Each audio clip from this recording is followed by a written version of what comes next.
Did you know that the first scientist to be acknowledged as a scientist by the scholars was Aristotle?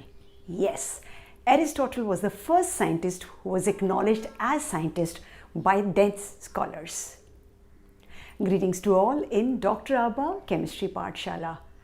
So I'm back again with another lecture on Class 11th NCERT Unit 12 Organic Chemistry, some basic principle and techniques. So request you to go through the previous two classes before you become a part of this class, and hope you've done the homework which was given in the previous class. Abhi hum homework lete hain, and let me just tell you what we are going to talk about in this class. We are going to talk about the various representations. Just look at this compound. This, all of them are same. Isn't it magical? So we are going to talk about structural possibilities of an organic compound, that is the complete, condensed, bond line. Of course, I'll be talking about molecular formula also, and then I will take you through the three-dimensional representation of a carbon compound. Right? So I'm sure some of you must be getting anxious to be a part of the class. So straight away, let's dive onto the screen. So guys, let's get started with the homework. I hope you did try at home and just cross-check your answers. So very simple question was given to you. You had to calculate sigma and pi bond. Let me just open this structure. I'll just open this structure. It means carbon, double bond, carbon, carbon, hydrogen, hydrogen, carbon with hydrogen, and then a carbon again with 3 hydrogen. Let's just quickly check if we have dropped 1 hydrogen. As anticipated, I have forgotten to put 1 hydrogen out here. How do I check? I keep checking the 4 number of bonds around carbon. That's very simple. Okay, so hope you're also doing the same. You did the same. Now let's calculate it. So I'm using a yellow color to mark the bonds of carbon, hydrogen, or carbon-carbon sigma bond. So let's get started. First, second, third, fourth, fifth, sixth, 7th, 8th, 9, 10 sigma, 11 sigma, 12 sigma, 13 sigma. Very simple. So 13 sigma and pi, very obvious, we have only 1 pi. Can you see beta? एक ही pi है. Check कर लीजिए, और अगर आपके 13 sigma and 1 आया तो एक प्यारा सा टिक लगा दीजिए. Right, and let's move on to the second question. Now second question में आप चाहो तो ट्रिक यूज कर सकते हो. Do you remember the trick जो मैंने लास्ट क्लास में आपको ट्रिक बताई थी? वो ट्रिक याद है बच्चे? देखिए यहाँ पे सिर्फ कार्बन कार्बन के बॉन्ड्स हैं. सो कार्बन कार्बन के बॉन्ड्स में क्या ट्रिक होती है? आप पहले कार्बन के नंबर को कैलकुलेट कर लो. सिग्मा बॉन्ड के लिए ये ट्रिक है, और ओपन चेन के लिए 1 2 3 4 5. तो 5 कार्बन प्लस कितने हेटेरो बाकी आइटम्स कितने हैं? 1 3 2 and 1 3, 1 हाइड्रोजन, 4 5 6. राइट, सो ये +6 हो गया, -1, सो 10 हो गया. Right, this is coming out to be 10. So I should actually be getting a 10 sigma. Right, let's try it out. Let's try it out without this trick. So B. Okay, so pick up the same color. So first sigma, second sigma, third sigma, fourth, fifth,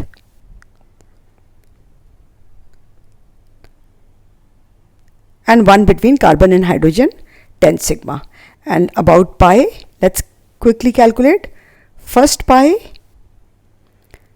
second pi, third pi. So we have in total 10 sigma and 2 pi. Sorry, 3 pi. 3 pi, right? Let us pick up the third. So the structure was this. I'm reminding you, we can't use the trick here. We can't use the.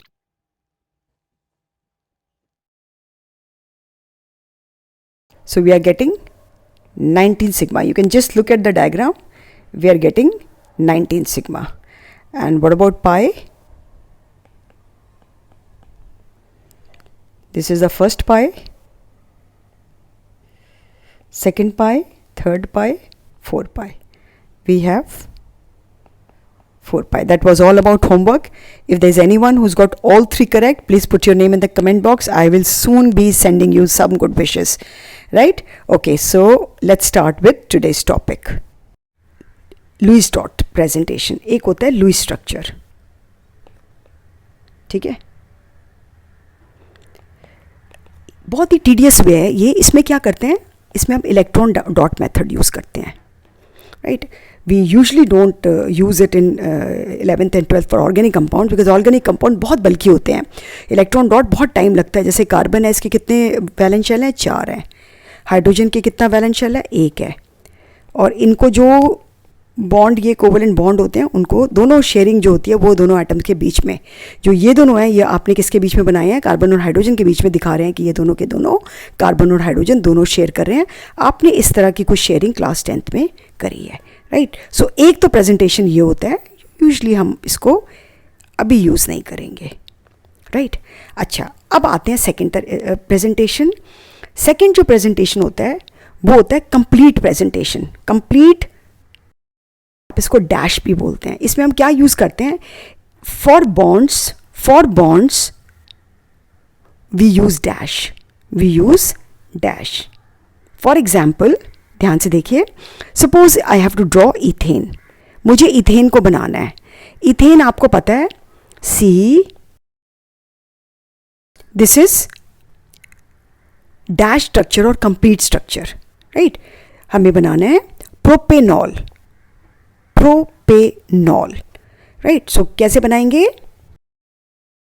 ये propanol हो गया. Right, this is complete structure और we call it also dash structure, where single dash represents a single bond, double dash they represent a double bond, and a तीन dash होंगे वो आपका एक triple bond बनाएंगे. Right, अच्छा, और usually आप इसमें हेटेरो एटम्स के ऊपर जो है लोन पेयर्स को दिखाते हैं तो ज़्यादा एक्सप्लिसिट हो जाता है. राइट, और थर्ड हमारा जो स्ट्रक्चर है, थर्ड स्ट्रक्चर इज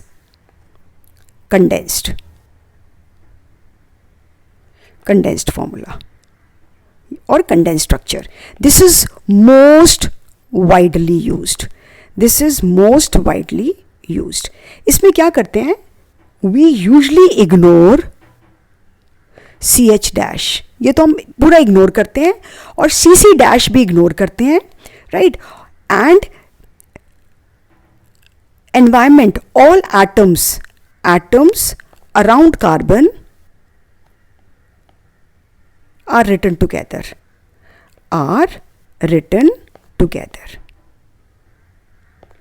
So कैसे?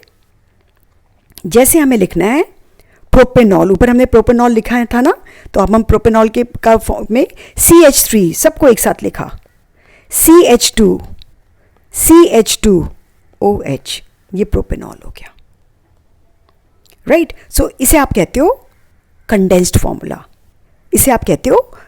Formula. For, right, you have to write N-pentane, condensed formula for N-pentane. So it is going to be CH3, CH2,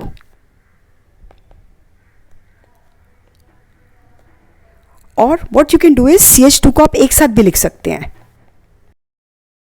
okay, एक आपका होता है molecular formula, but it is not a structural representation. एक आपका होता है molecular formula जो आप करते हुए आए हो. उसमें क्या करते हैं आप? सारे C के और सारे H के और कोई भी हेटेरो एटम है, सपोज O है, सबको एक साथ लिखते हैं. सो ये तो सिर्फ आपको टोटल नंबर ऑफ एटम्स बताता है. राइट, जैसे कि बेंजीन का C6H6 को हो गया. राइट, सो इस तरह के आपके मॉलिक्यूलर फॉर्मूले होते हैं. तो but it doesn't show any kind of sexual representations.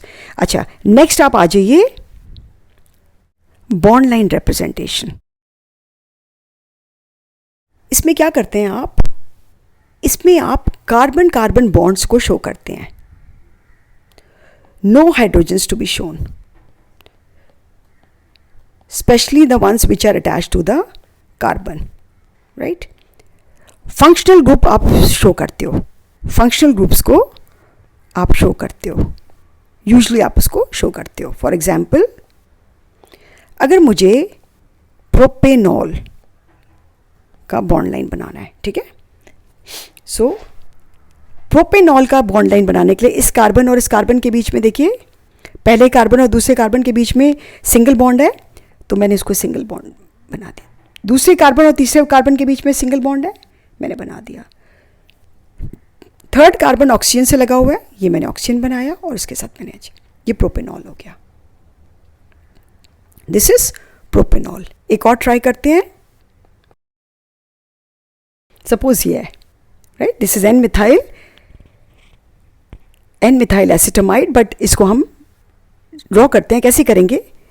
पहले कार्बन और दूसरे कार्बन के बीच में सिंगल बॉन्ड है, दूसरे कार्बन के C डबल बॉन्डों के साथ है.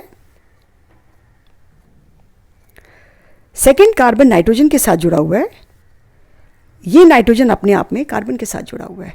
ये हो गया. सो आप कोई हाइड्रोजन नहीं दिखा रहे हो, आप सिर्फ बॉन्ड्स की मदद से दिखा रहे हो. एक और देखिए, साइक्लोपेंटेन. साइक्लोपेंटेन में क्या होगा? CH2 CH2 CH2 CH2 CH2 CH2.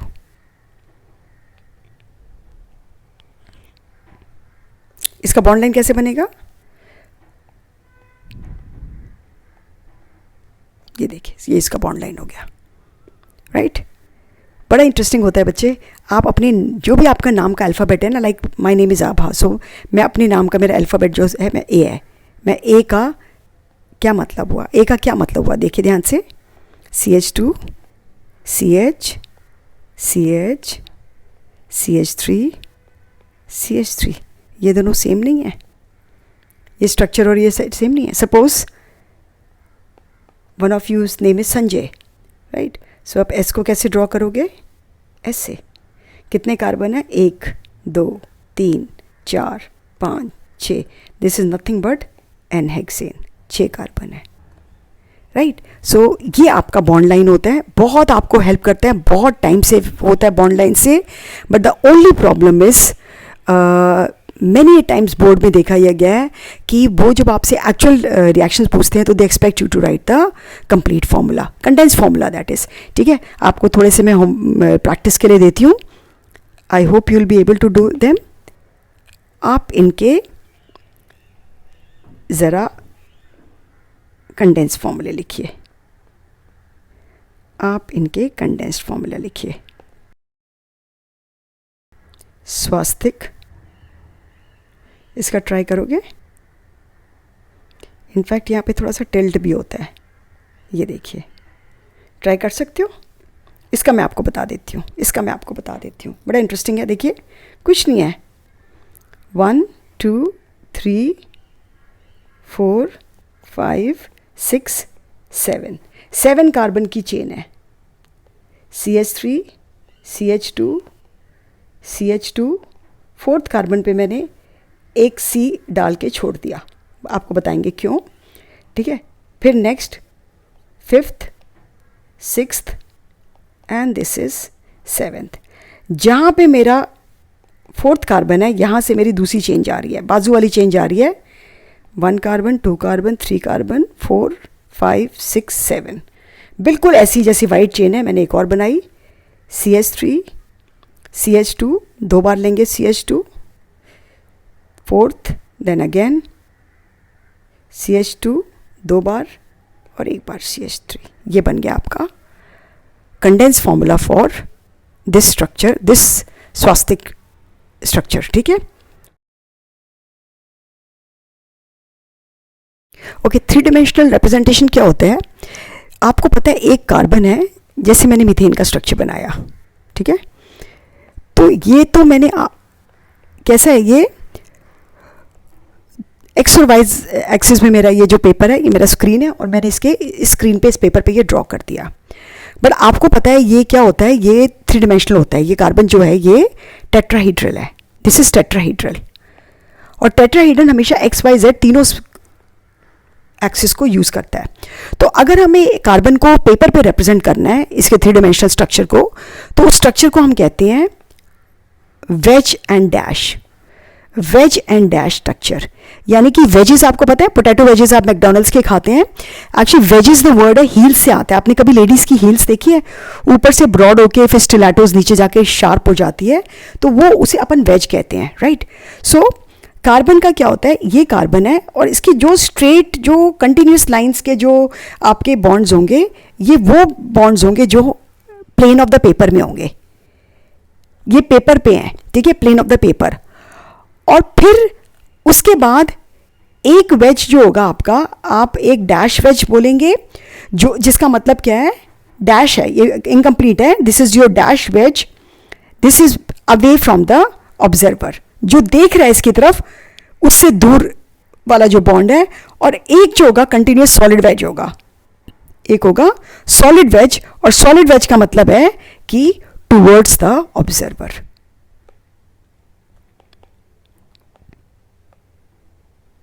सो ये हमारा प्रॉपर प्रेजेंटेशन है एक टेट्राहेड्रल कार्बन का, right. So, how was it? Hope you found it interesting, especially the bond line.